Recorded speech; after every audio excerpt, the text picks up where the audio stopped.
The Green Bay Packers are finally expected to cut David Bakhtiari. Long overdue, in my opinion. He's been out for the last couple of years. An elite offensive lineman, but he's just had some major injuries the past 2 years and a lot of surgeries and just a lot of time off the field. So finally they are expected to cut bait with him, and very long overdue. I'm sure Packers fans are pretty happy about the potential, about the extra free cap space, so that's good for them. I actually thought he was going to retire when he was originally scheduled to come back this past year, but he didn't. So I'm pretty surprised he's not retired right now, honestly, but he's had a total of 5 surgeries on the same knee, so when he does get cut, I'm just curious to see the type of interest, if any, because that's just a crazy amount of surgeries on one knee. And being out for the last 2 years is pretty crazy.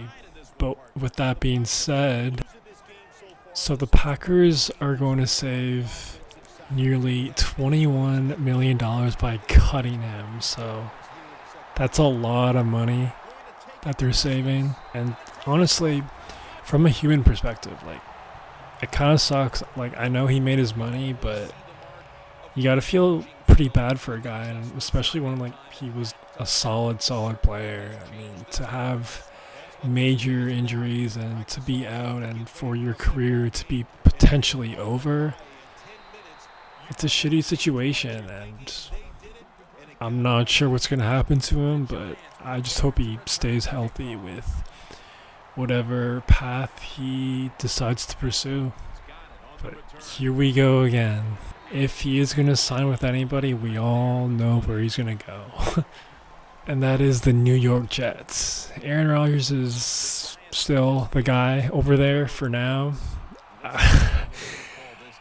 Honestly, my take on the upcoming season for the Jets, I'm kind of done with them. I still like Aaron Rodgers. I think he's one of the greatest quarterbacks of all time. I think he's a pretty cool guy too, but I sold all my Jets stock, honestly. I just think it's going to get even worse this year. I don't know what the hell is going to happen with Aaron Rodgers. I really don't. I could really see him getting injured again. Whether or not he's 100% good to go for the start of next year, he might mechanically be a different way, and I don't know if his body is really going to hold up. I mean, he's 40, 41.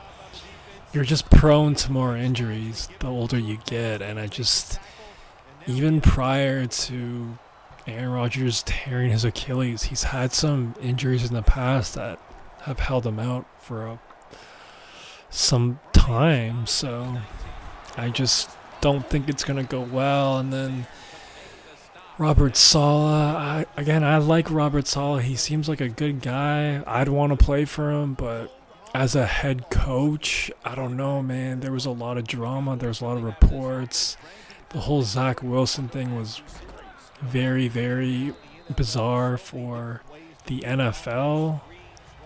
It just seemed very high schooly, and just with everything, how it was handled, how he was starting, how he wasn't starting, how the reports leaked. I get it. It's New York. It's a big market, so there's moles and holes and rats everywhere in every building, but I just don't think he's got a good handle on the locker room and the entire building, his own coaching staff, so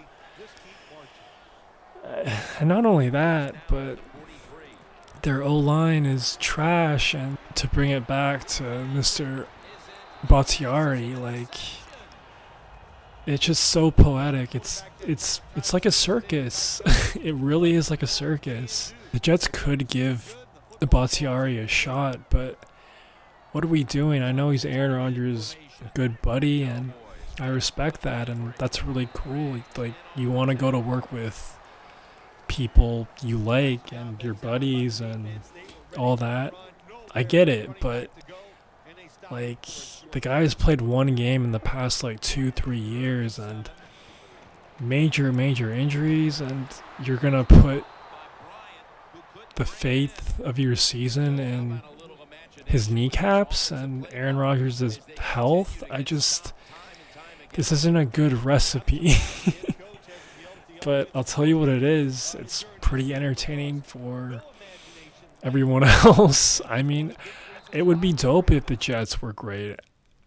The only time I've seen the Jets great in my lifetime have been the back-to-back AFC championships with Rex Ryan and Mark Sanchez. I just think it's cool when lower tier, not that successful franchises finally get their limelight. I just think it's kind of dope. Like, look what the Lions did this past year. That was great. Not only great for the NFL, but it was just great for the city. Like, everybody wanted to root for them. It was great. It was just like a Cinderella story. And I think it'd be awesome to see Aaron Rodgers in the Super Bowl. And imagine that.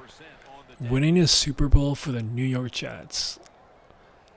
Like, that hasn't been done since the 60s with Joe Namath. So that would be legendary to see. I want to see that in my lifetime.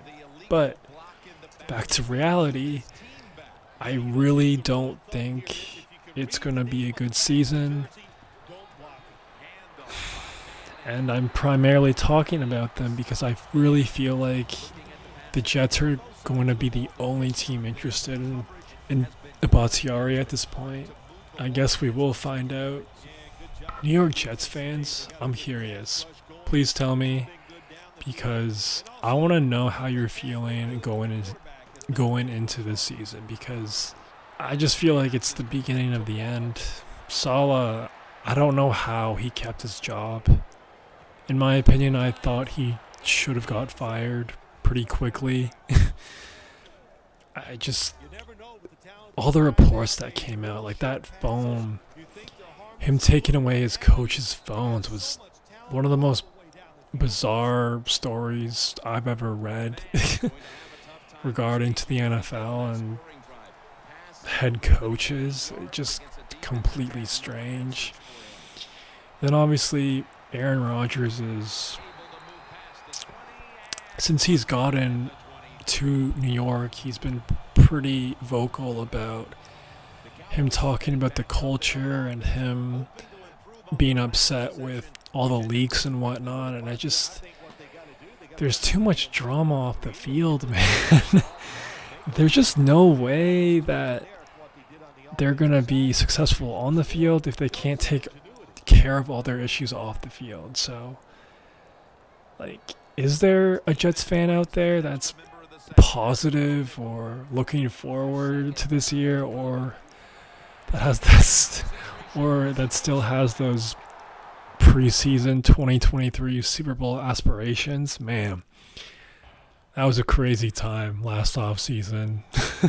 Hard Knocks, the Jets, Super Bowl aspirations. Man, that was crazy. I've never seen anything like that. That was crazy. But again, that's why the NFL is king. For moments like that, the highs and the lows, baby. That's what it's all about. So, let me know what y'all think. David Bakhtiari in New York. Is it going to work? Or is some other team going to give him a shot? I guess we'll find out. That's all I got. Peace.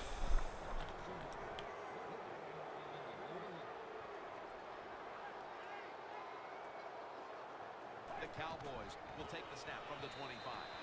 Pierre Paul's the one who made the big stop. Got to give the defense some credit on first down. There's so many things the offense can do.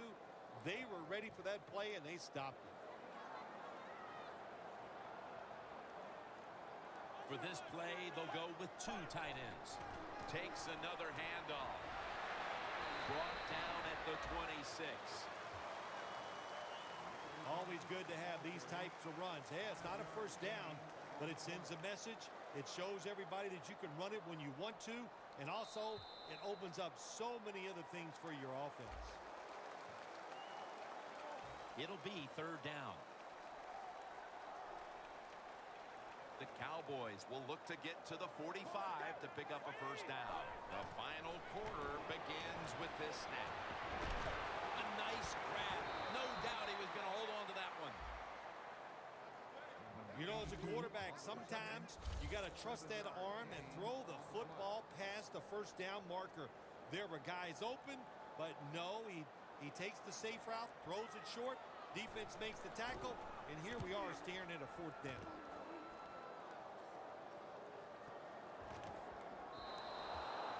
It'll be a touchback.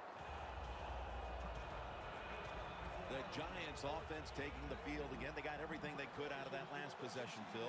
A solid touchdown drive. Yeah, what a productive day so far for the offense. They're mixing it up well. They got confidence. The quarterback's throwing it well. This is a very good game so far. Nice run that time. When you run the football like this over a period of time, it's going to wear that defense out. There's no doubt about it. Nice job by the offensive line. Makes the reception.